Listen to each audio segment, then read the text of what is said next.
고려하라! 고려하라! 고려하라!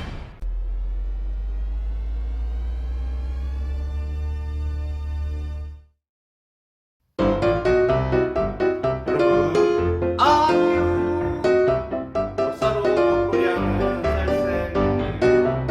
자, 오늘은 고려의 통치 체제라는 제목으로 수업을 2차 시중으로 준비를 해왔습니다. 시험에 굉장히 많이 나오는 파트고요. 약간 미안하지만 조금 외워야 되는 파트이기 때문에 여러분들 저와 함께 같이 호흡을 하면서 수업을 들으시고 그 수업 내용을 이제 복습을 평소에는 한 번 정도 한다면 두 번, 세 번 정도 하신다고 생각을 하시고 공부를 하셔서 여러분 머릿속에 조금 남겨두시기를 부탁드리겠습니다. 머릿속에 오랫동안 간직해야 되는 중요한 부분인데 제가 좀 있습니다. 자, 오늘 첫 번째 파트는요. 자, 선생님 그래프를 그렸죠? 자, 이 그래프가 뭘까라고 한번 생각을 한번 해보세요.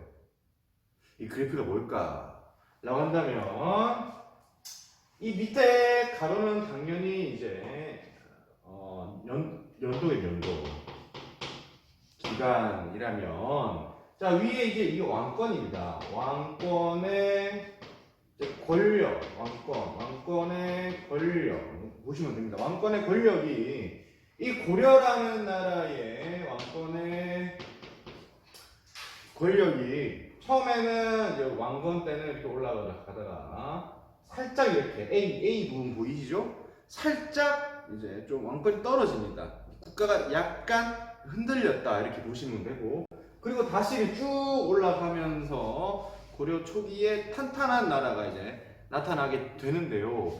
요런 위기가에 이르간 대표적인 사건이 여러분들 왕규의 난입니다. 자, 왕규의 난은요, 태조 왕건이 죽고 난 다음에 이제 지방의 호족이었던 왕규가 난을 일으킨 이 사건인데요. 난을 일으킨 이유는 이제 본인이 왕이 되겠다고 이제 반란을 일으킨 겁니다. 이것만 봐도 우리는 알 수 있듯이 이 왕권 권력의 다툼이 굉장히 빈번합니다. 이때가 이제 언제냐면 이제 해종에서 정종으로 넘어가는 이 과정에서 이제 권력 다툼이 굉장히 빈번하게 나타나게 돼서 이제 왕권이 약하고요. 아직까지 지방 호족의 권력이 매우 높습니다.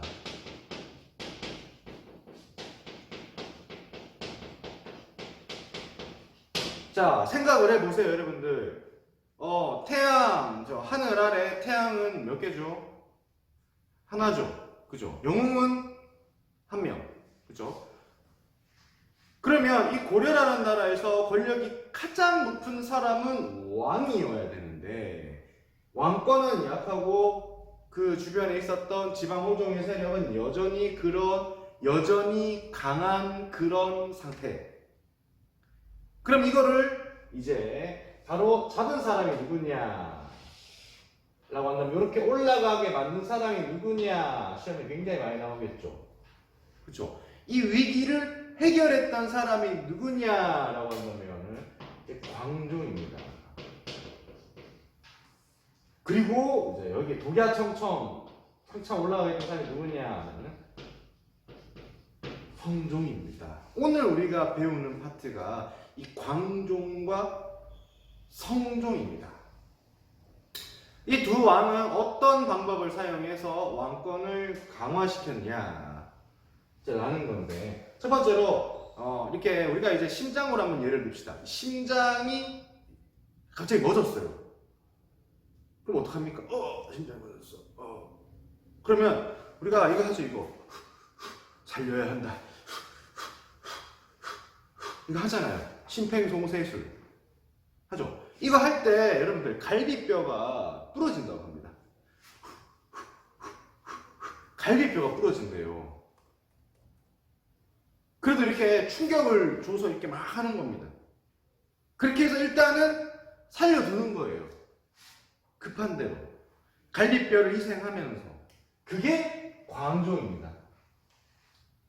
그리고 나서 성종은 이제 이 살아놓은 심장을 더 튼튼하게 평소에 운동을 많이 한다든가 그 다음에 금연을 한다든가 그 다음에 뭐 술을 좀 줄인다든가 아니면 다이어트를 한다든가 해서 이제 건강을 회복하는 시스템적으로 건강을 회복하는 게 성종이라면 광종은 급진적인 것을 사용을 해서 일단은 살려놓는 겁니다. 여러분들 둘 간의 스타일을 좀 아시겠죠? 그렇죠. 그래서 이렇게 보시면 되는데 일단은 이 광종부터 합니다. 광종의 개혁. 자, 그러면 이 광종은요, 일단 처음에 왕이 됐을 때는 권력이 강했을까, 약했을까요? 굉장히 약한 상황에서 왕이 됐겠죠. 태종, 정종, 다음에 이제 광종인데, 광종도 이 어지러운 상황에서 그냥 왕이 됐던 어린 나이의 왕이었어요. 근데 이 사람이, 그 광종 옆에는 뭡니까? 굉장히 힘이 강한 지방 호족들만 있었던 거예요. 그래서 이 호족들을 언젠가는 제끼고 내가 이제 정말 권력을 이제 강화시켜야 되는데 이 권력 강화를 어떻게 시켰냐? 굉장히 독특합니다. 초반에는요. 들어보셨어요? 허허 실실 허허실실 전법을 구사합니다. 너무 왕이 똑똑하면 암살이 들어옵니다. 신하들 입장에서, 귀족들 입장에서는요, 왕이 너무 카리스마가 있고 똑똑하면은 내 권력에 방해가 되기 때문에 제거하려고 하는 거예요. 광종은 그걸 알았죠. 그래서 처음에는 허허실실 나 아무것도 몰라 나 바보야 이렇게 이제 바보 행세를 하는 겁니다. 그리고 이제 이 호족이 원하는 것들을 다 들어줍니다. 호족의 부탁이라고 하잖아요. 부탁을 다 들어줍니다. 보통 이제 뭡니까? 우리 동네 뭐 개발시켜달라, 뭐 세금 깎아달라, 뭐 이런 거겠죠. 돈 달라 이런 거겠죠. 막 퍼주다 보니까는 국고가 바닥입니다.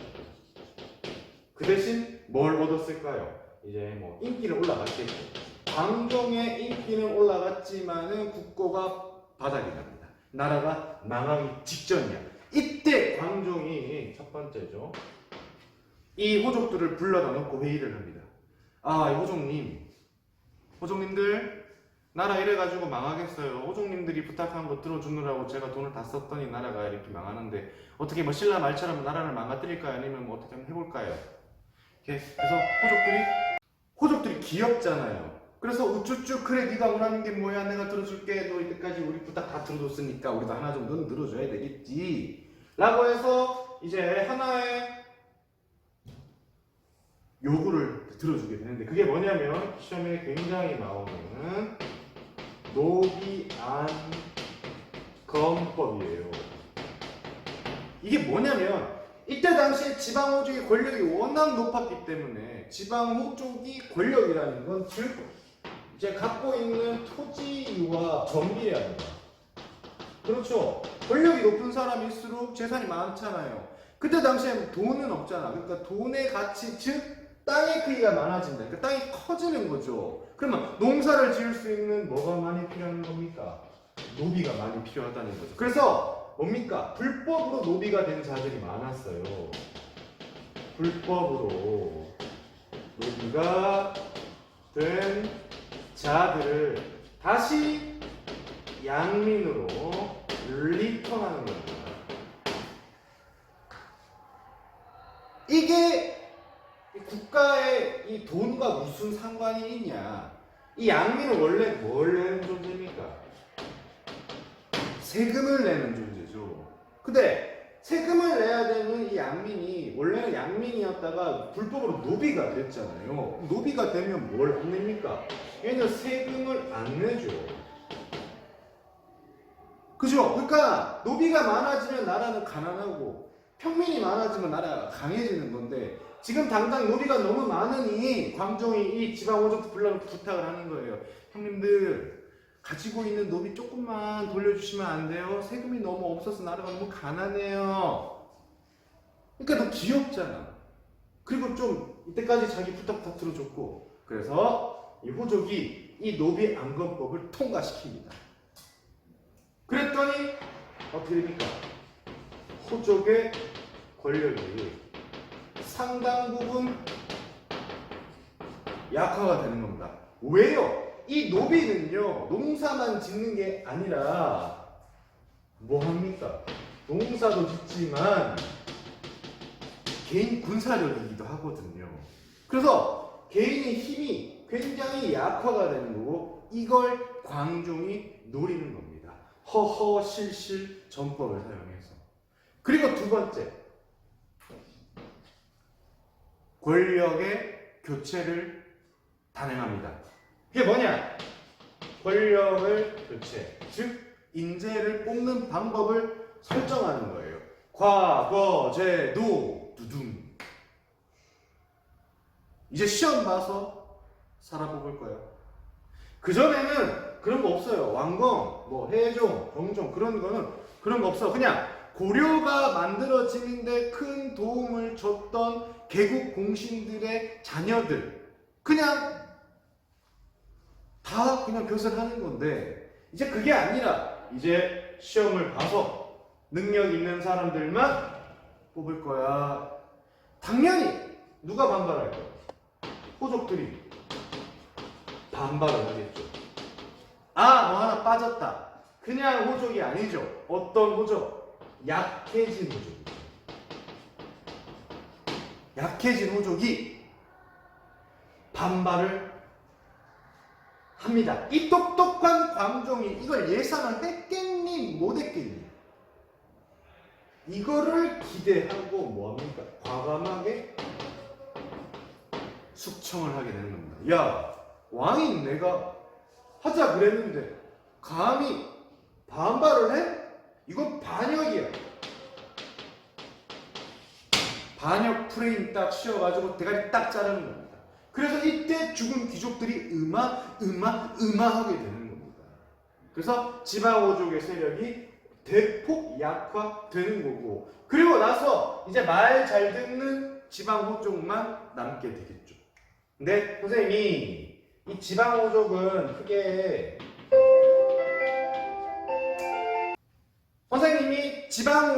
크게 두 개로 갈라진다고 그랬죠. 중앙에서 일하는 중앙 귀족과 지방에서 있는 향미로 갈라지는데 이 중앙 귀족에게 무슨 제도를 설치를 하냐면 공복제도라는 것을 실시를 합니다. 공복제도. 지금 11시거든요. 선생님 아침을 안 먹어서 지금 매우 배가 고파요.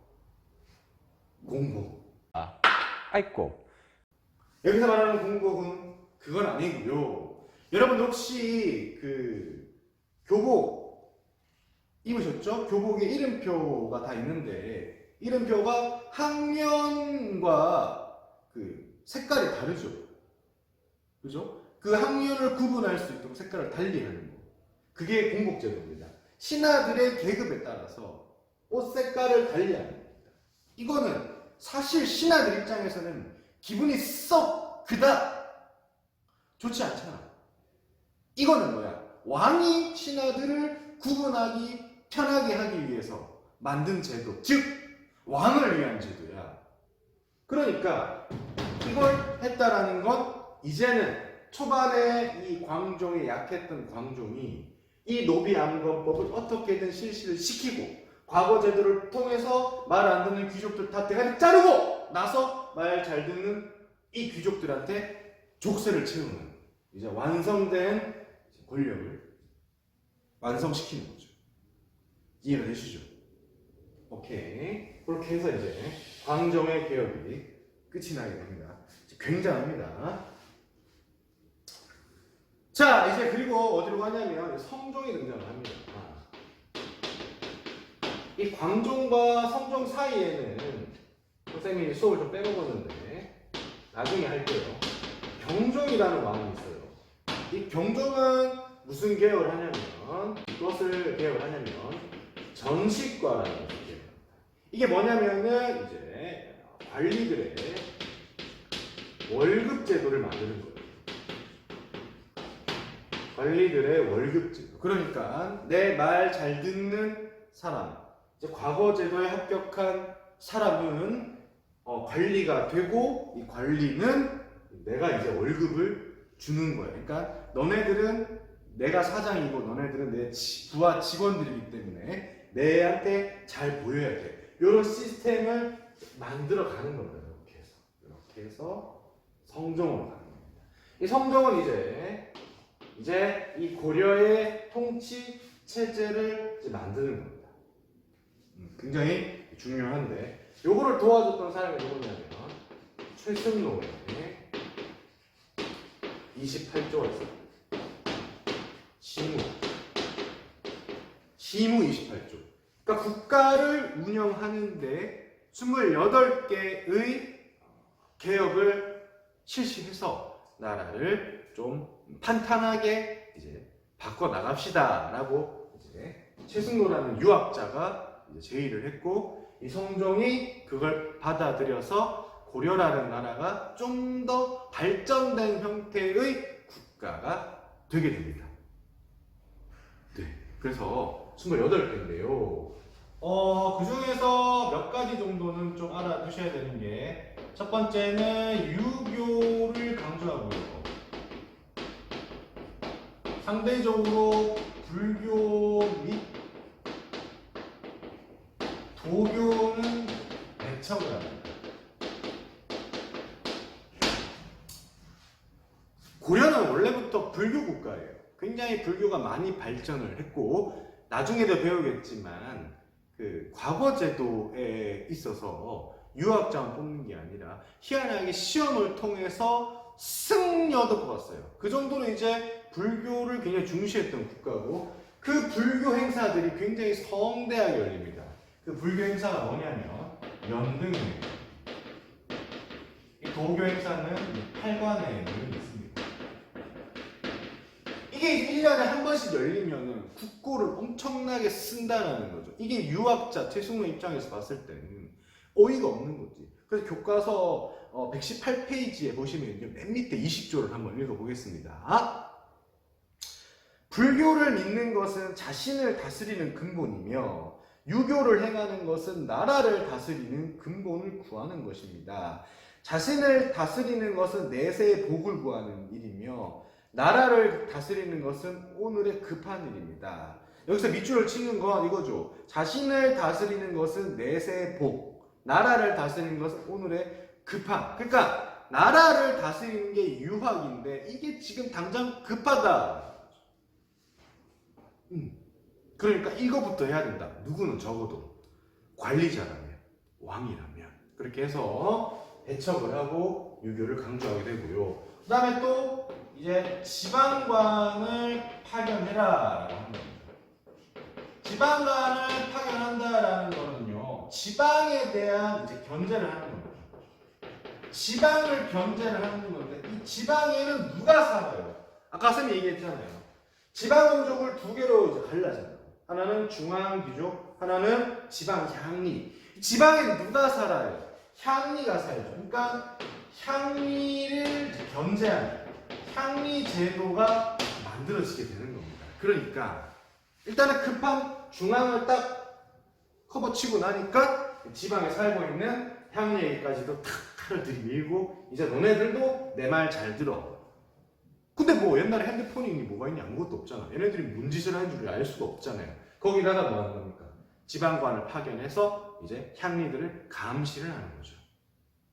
이렇게 해서 시스템을 만들어가는 겁니다. 이 원하는 시스템을 대표적으로 여러분들 중앙에는 이성육부제, 지방에는 오도양계라고 합니다. 오도양계라고 하는데 이 성정에는요 5도 양계라고 하지 않고 12목이라고 합니다. 12목. 그러니까 옛날에는 성정 때만 해도 12목이었어요. 그래서 이 목에다가는 목사를 파견합니다. 우리 그 교회에 계시는 그 목사 아이고. 전국을 12목으로 나눠서 이 목에다가 목사를 파견한다. 지방관의 이름이에요. 신라 때는 주로 이제 뭐 도덕이라는 이름이었다면 목사였다가 이게 12목이 성종 때 지금 우리가 배우고 있는 성종 때 12목이었다면 이 5도 양계는 현종 때